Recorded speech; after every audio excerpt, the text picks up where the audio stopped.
Kailangan kahit pa paano spray ng tubig. Puno ba yan? Sanga lang. Kasi balik ka po mo kahit pa paano. Bawasan man lang yung pipi. Umulit pa. Kung hindi naman matatanggal lahat, at least mababawasan. Yan. Okay.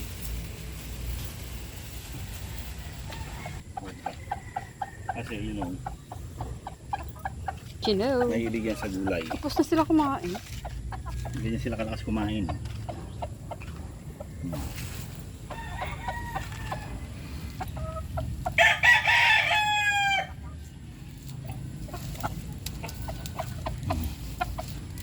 Kabanglo. Maggulay kayo. Hindi yung puro junk food ang kung inaatupag nyo. Sige na, katayo na. Mangan na. Nahiya pa siya. Yung iba? Dito naman tayo doon sa mga naka battery cage. Welcome to our breeding area kung saan nag-uumpisa nang mag-pick up ang mga itlog. Sa wakas! Ngayon, no? Mga late born. Pero, okay pa rin yan. Yan na, mga ito yung bagong kasa. Butcher Gray. Isang pure butcher at isang inbred na GG Gray. Ano yan? Personal line yan nila Tito. Way back. Nung bata pa ako. Tinuruan ako ng lolo ng tango. Ngayon, May itlog. uy! Butcher egg. Nandito na yung butcher ngayon.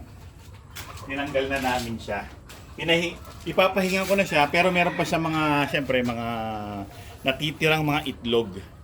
Kasi dalawang ano na siya, dalawang set na siya. Yung una, yung apat na malalaki at malulusog na mga butcher na sisiw, yun yung unang anak niya. Pangalawa, nakapa-incubate pa. Tatanggalin ko muna tong kanilang pinaka-dahon pag mainit ang araw.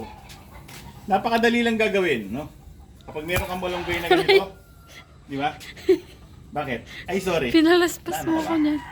Ay, igaganyan mo lang. Sila nang bahala yan. O, hawakan mo muna to. Sisecure ko lang. Sige. Para bagay, mas maganda na yung wala kasi laman dito sa isa.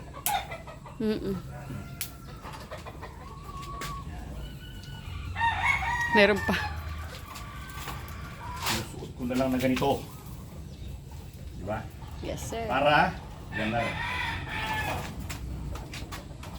Para ganar. Ganar eh. Napakadali, di ba? Sila nang bahalang pika-pika. Tumingala ka na lang.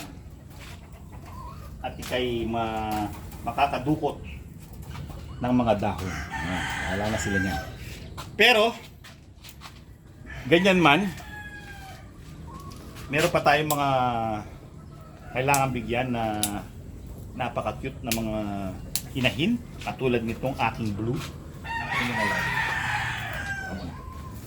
Kung si blue ko wala siyang dahon. The rest naman nasa damo naman. So okay lang. Wala si blue. Kasi wala siyang damo. Wala pa siyang itlog hanggang ngayon. Good news. Blue, mangitlog ka na, please. Ano siya? Nagkaroon ng inarte syndrome. Nag-inarte syndrome siya. Oh, yan. Sige. Harvestin mo na lang kung gusto mo. Ikaw nang bahalang humarbest niyan.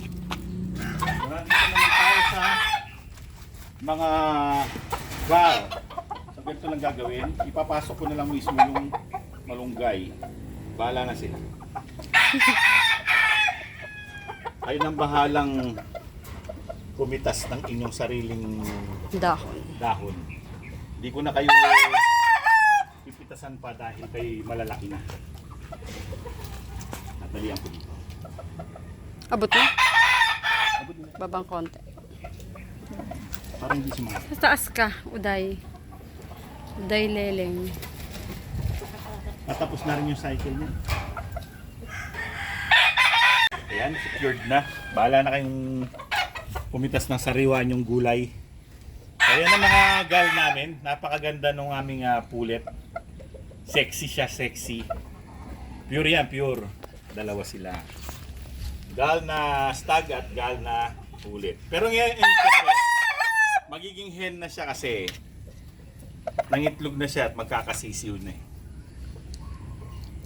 Pogi ito lalaki, no? Matangkad. So magbibigay naman ako ngayon ng eggshell para meron silang grits. At makatulong din sa pagbuo ng kanilang shell ng itlog.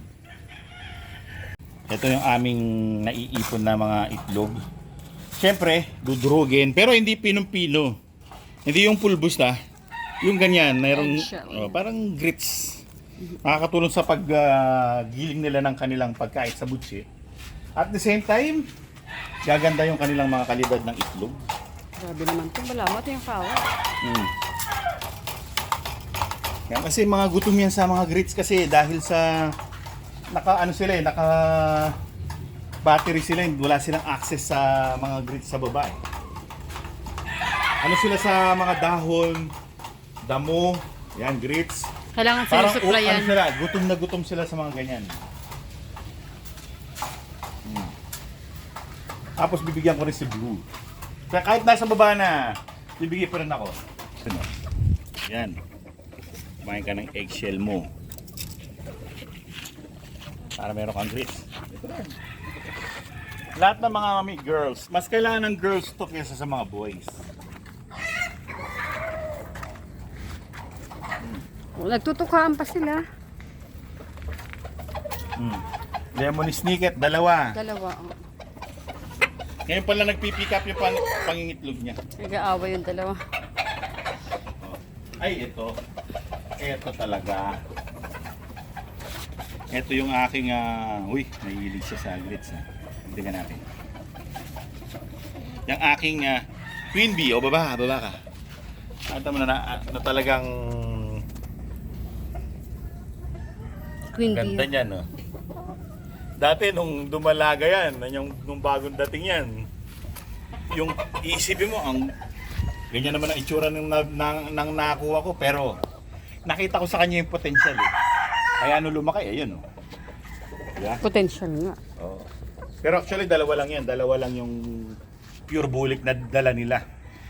Magkapatid, yung isa maliit sa kanya. Siyempre kukunin ko yung mas malaki. Oh. Excuse me. Yan, sige. Picture, ito. Bibigay ko na lahat sa'yo. Si Buttercup. Hindi na okay lang yan, naglulugon yan sila. Kailangan ng mga nangingitlog yan.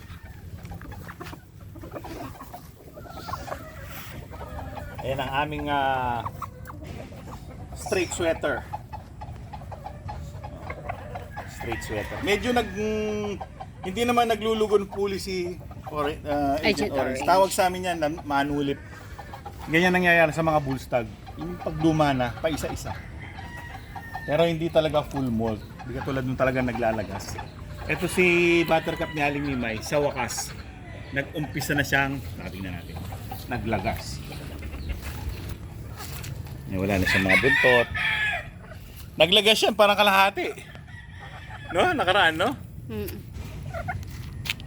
Ngayon, ngayon pala siya tatanggal halos. Meron din kaming nakaka-range na matandang alaga. Ito. Alaga. Yung magandang. Pinakawalan ko na. Hindi naman din na nag-iitlog na eh. Para na lang maligaya yung mga boys. Pero maganda siya. Oo. Kala mo pupulit Kung hindi mo titingnan yung kanyang mukha. Kala mo pulit.